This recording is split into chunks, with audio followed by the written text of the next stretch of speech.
এই কাহিনী ভাই, আপনি কিছু মনে করেন না, আমি বিষয়টা দেখতেছি।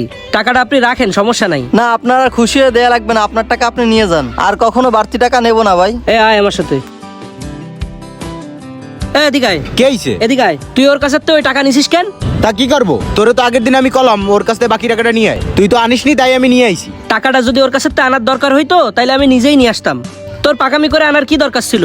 তুই জানিস ওই টাকাটা দিয়েও কি করবে বা কি জন্য ওই টাকাটা আমি দিছি?